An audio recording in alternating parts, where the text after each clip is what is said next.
Anak-anak semuanya diharapkan berdiri.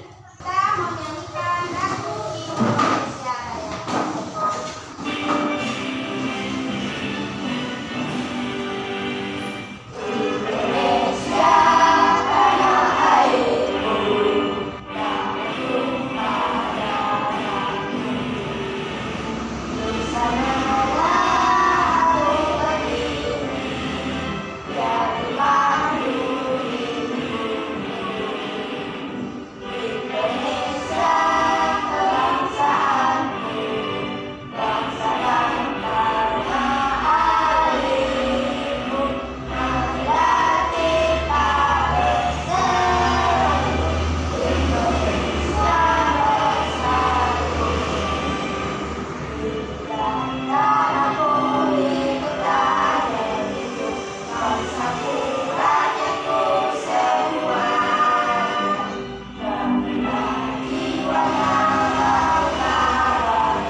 Subtema 3. Sikap Pahlawan Pembelajaran 1.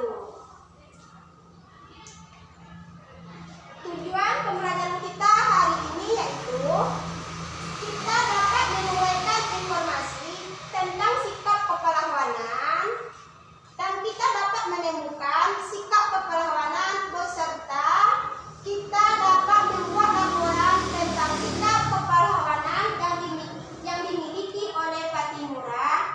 Dan setelah kita melakukan percobaan nanti, kita dapat menyimpulkan bagaimana bayangan yang dihasilkan oleh cermin datar, cermin cekuk, dan cermin cembung. Nah, coba anak-anak ibu perhatikan gambar berikut ini. Nah, ini gambar apa? Siapa yang bisa menjawab? Nah, coba Saskia. Apa nak? Gambar apa nih nak? Membantu teman yang sedang berusaha. Betul, gambar orang yang kata Saskia. Ini adalah gambar orang yang sedang menolong kesusahan. Apa betul? Dari keempat gambar ini, sikap apa yang terdapat anak-anak? Apa Saskia? Sikap kepahlawanan. Sikap kepahlawanan. Pintar anak ibu. Indonesia mempunyai pahlawan-pahlawan nasional yang berjuang untuk merebut dan mempertahankan kemerdekaan. Siapa sajakah mereka? Apa yang telah mereka perjuangkan?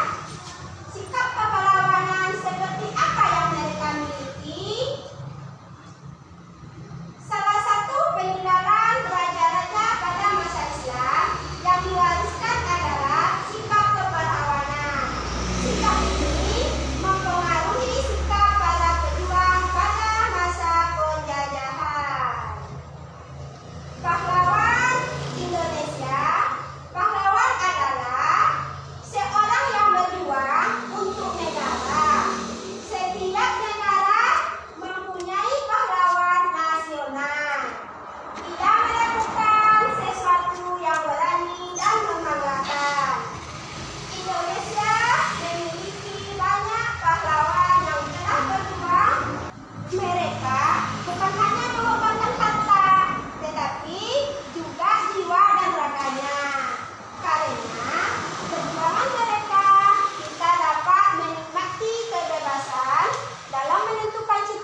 Sekarang kamu akan mengenal beberapa pahlawan nasional. Bagaimana perjuangan mereka? Berikut adalah pahlawan yang dimiliki bangsa Indonesia pada masa penjajahan. Sikap kepahlawanan mereka tidak jauh berbeda dari sikap pahlawan yang dimiliki raja pada masa Islam memerangi penjajah. Nah, sekarang mari kita lihat pahlawan Indonesia. Cut Nyak dari Aceh, Sisingamangaraja dari Sumatera Utara, Dewi Sartika dari Jawa Barat, Pangeran Antasari dari Banjarmasin, Kalimantan Selatan, Pangeran Diponegoro dari Yogyakarta, Patimura dari Maluku, Silaska Pare dari Papua. Nah, mari kita lihat penjelasan pahlawan ini masing-masing. Cut Nyak adalah seorang wanita pahlawan nasional Indonesia dari Aceh yang berjuang melawan penjajah Belanda pada masa Perang Aceh.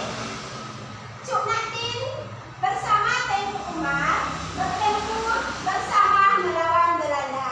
Namun, Tengku Umar gugur saat menyerang Maulaboh pada tanggal 11 Februari 1899.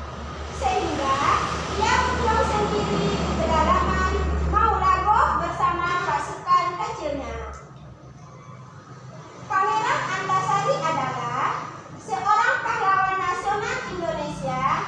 Ia adalah Sultan Perang Banjar pecah saat Pangeran Antasari dengan 300 prajuritnya menyerang tambang batu bara milik Belanda di Pangaron.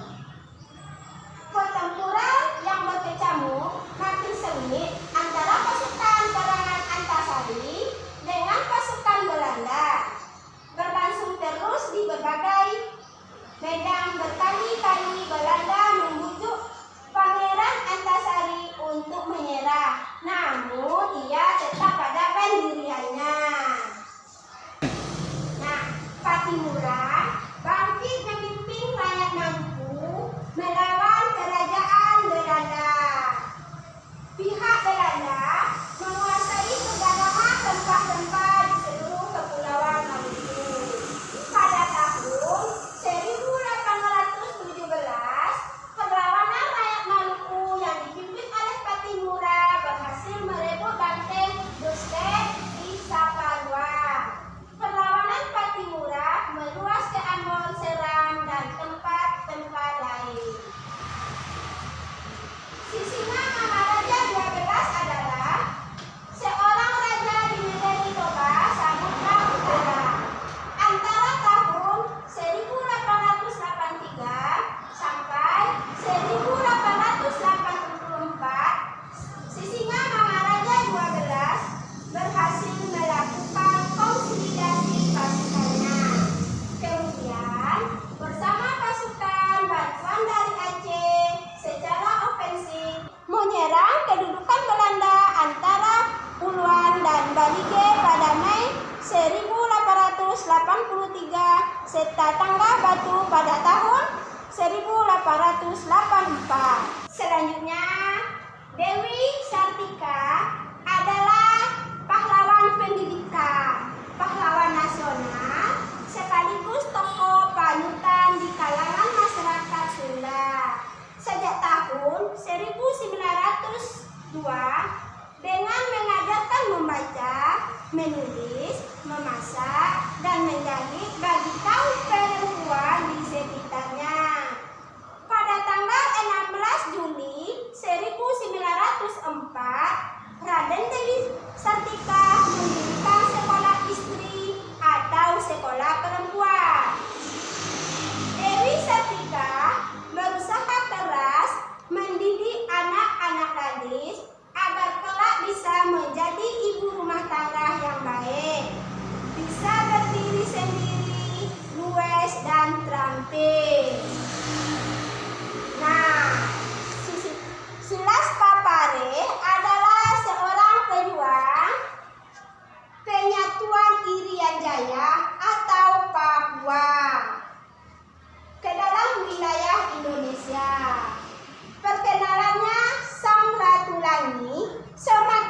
menambah keyakinan ia bahwa Papua harus bebas dan bergabung dengan Republik Indonesia. Akhirnya, ia mendirikan Partai Kemerdekaan Indonesia Iriya, yaitu PKI. Pada bulan Oktober 1949 di Yogyakarta, dalam rangka membantu pemerintah Republik Indonesia untuk memasukkan wilayah Indonesia Barat dalam wilayah Republik Indonesia. Nah, sekarang anak-anak ibu setelah melihat gambar tadi dan setelah mendengarkan penjelasan dari ibu tadi tentang pahlawan, anak-anak ibu harus bisa menjawab apa yang kamu ketahui tentang sikap kepahlawanan yang dimiliki pada pahlawan nasional. Yang kedua, apa yang ingin kamu ketahui lebih lanjut tentang sikap kepahlawanan para pahlawan nasional. Nah, anak ibu kerjakan LKPD-nya, yaitu sikap-sikap apa saja yang dimiliki oleh pahlawan dan apa-apa saja yang ingin kalian ketahui tentang dengan pahlawan atau dengan sikap pahlawan. Nah, tuliskan.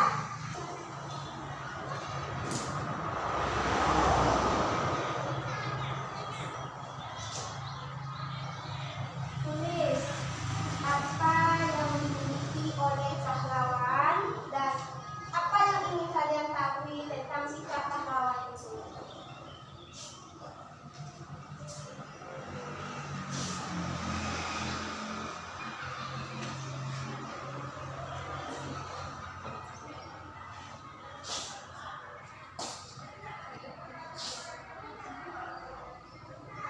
Apa tadi sikap pahlawan yang telah dibaca dan telah menunjukkan tadi, dan apa yang ingin kalian ketahui tentang pahlawan bangsa.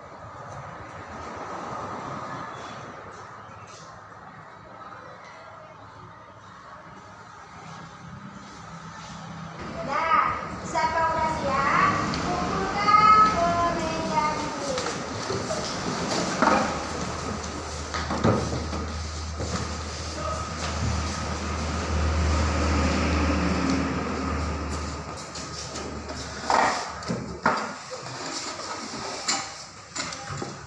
Siapa yang dapat menyebutkan apa yang kamu ketahui tentang sikap kepahlawanan yang dimiliki para pahlawan nasional?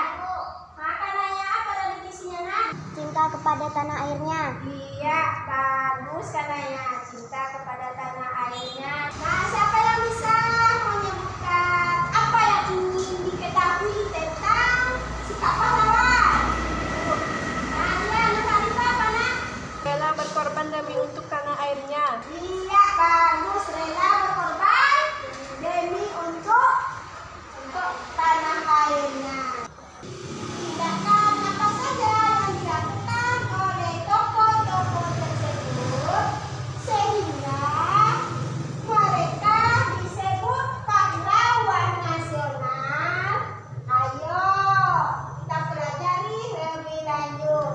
Nah, anak-anak ibu coba dilihat video ini dan saksikan bersama-sama.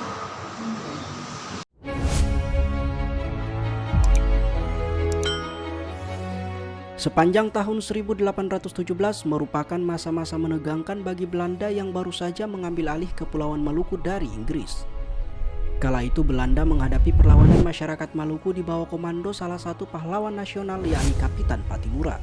Dalam riset sejarah Profesor Surya Mansur Negara, Api Sejarah yang diterbitkan pada tahun 2019 menyebut, Pattimura memiliki nama asli Ahmad Lusi. Lahir di desa Hualoi, Seram Barat, Maluku Tengah pada 8 Juni 1783. Menurut Prof. Mansur, Pattimura berasal dari keluarga bangsawan di kerajaan Islam Sahulau yang diperintah oleh Sultan Abdurrahman, yang dikenal dengan julukan Sultan Kasimillah atau dalam bahasa Maluku disebut Kasimiliali.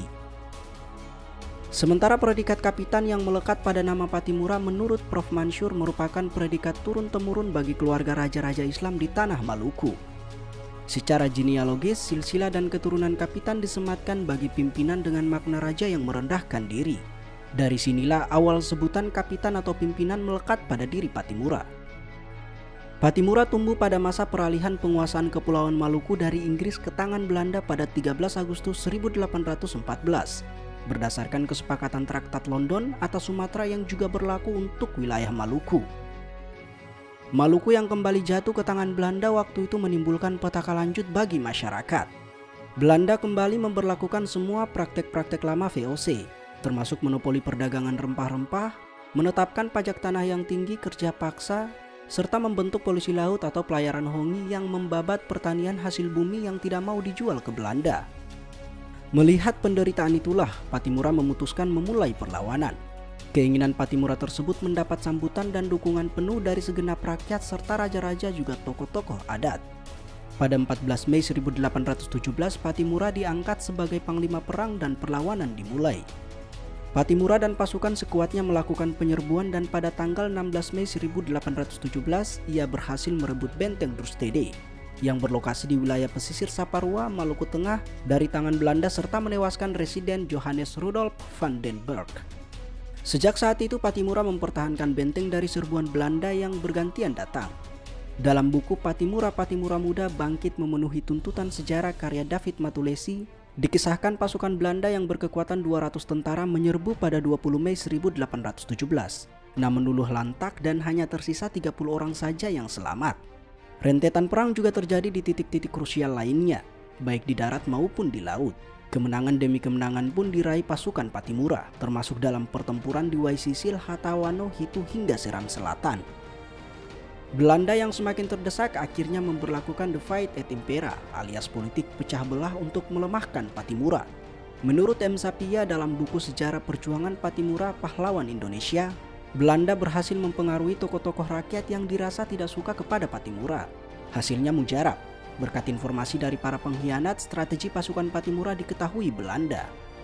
Perlawanan rakyat Maluku di beberapa tempat dapat dipatahkan. Bahkan benteng Rustede yang menjadi pusat pertahanan Pattimura mampu direbut kembali. Belanda akhirnya bisa menangkap Pattimura.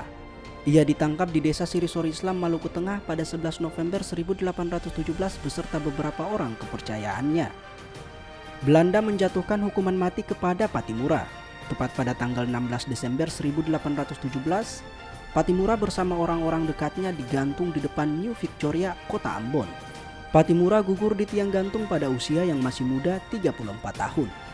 Dan untuk mengenang serta menghargai jasa-jasa perjuangannya, pada 6 November 1973, pemerintah Republik Indonesia menetapkannya sebagai pahlawan nasional.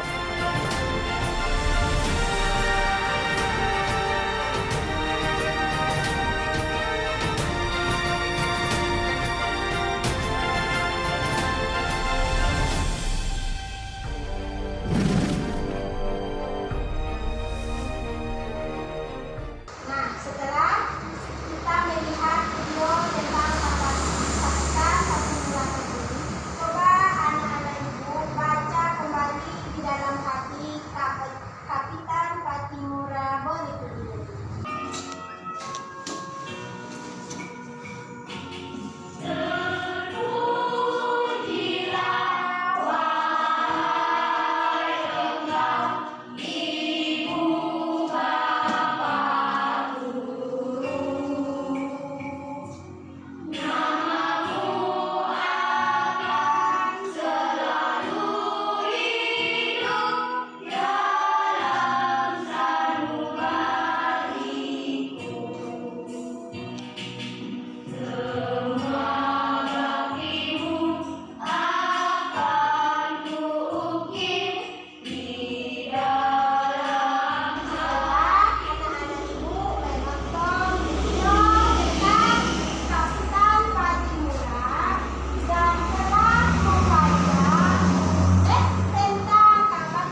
5 sikap yang dimiliki oleh Patimura dan 5 sikap yang dimiliki.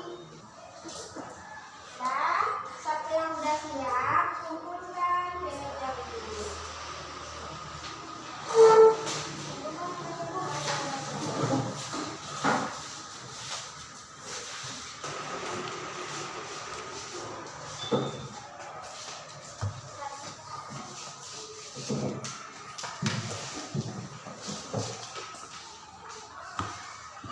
Nah, siapa yang bisa menjawab yang nomor 1?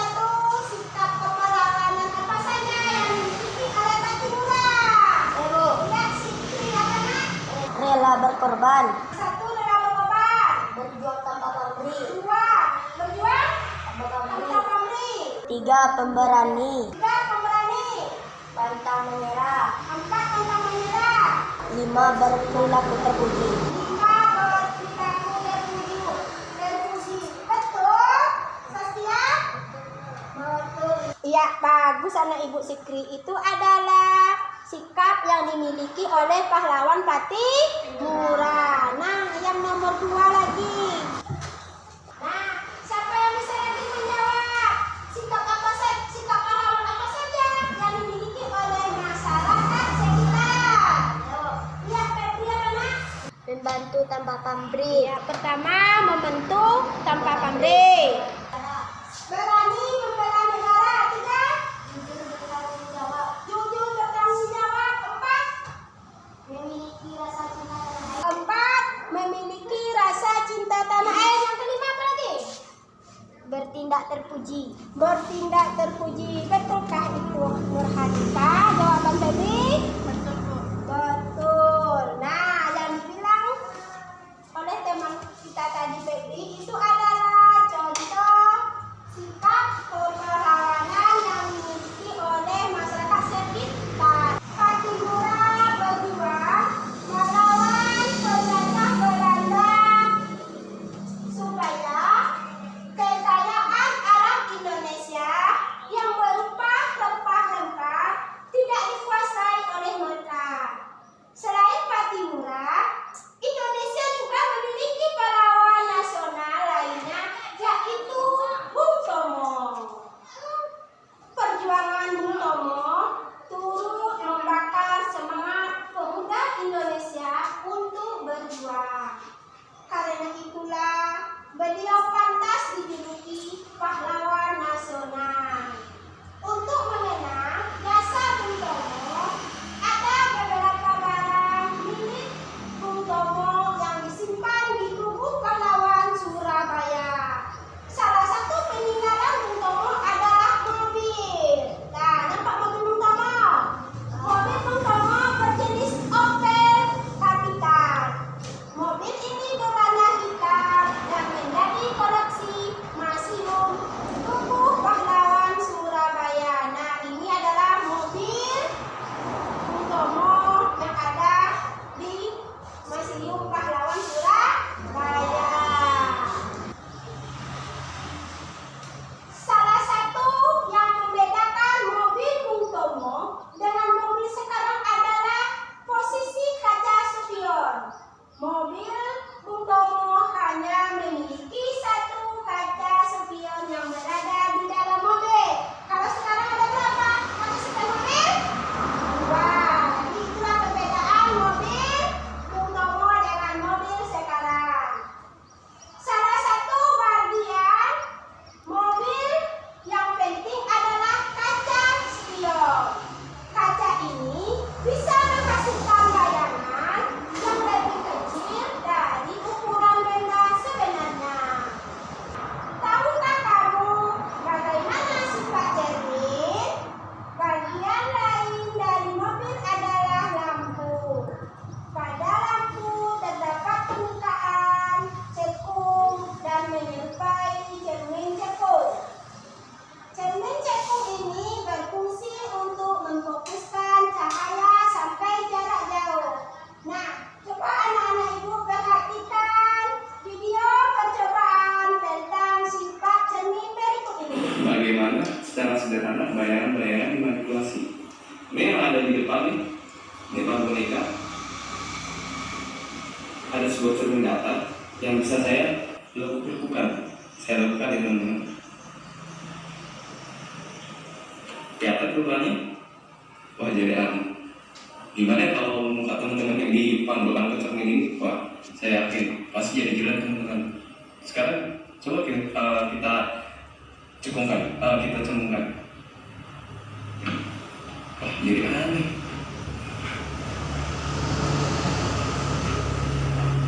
Kelihatan kan? Muka teman-teman jadi kayak semakin membesar dan inilah, wah, ini lama sekali, tapi nggak apa-apa teman-teman. Inilah menariknya dari sebuah cermin yang bisa kita manipulasi. Nah, perlu teman-teman ketahui bahwa ketika cermin ini kita cekungkan, nah, sinar-sinar yang datang terus itu akan dikumpulkan pada satu titik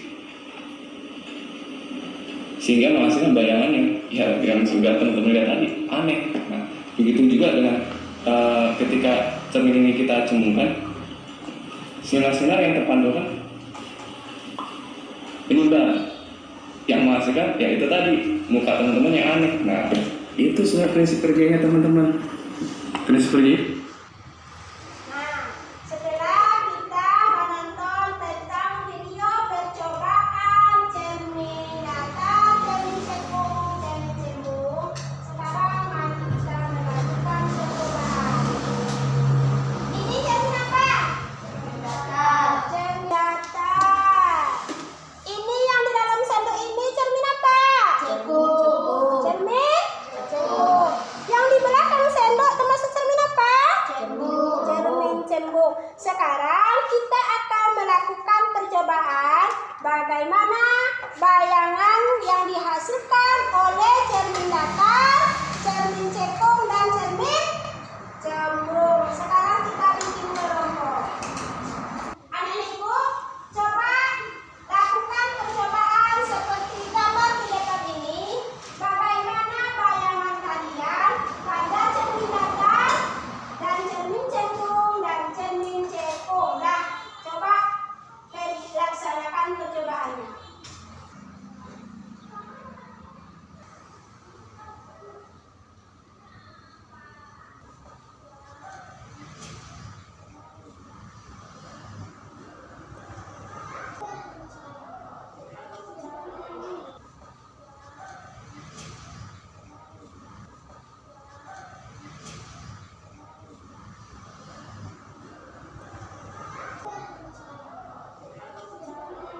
Anak-anak ibu, coba kita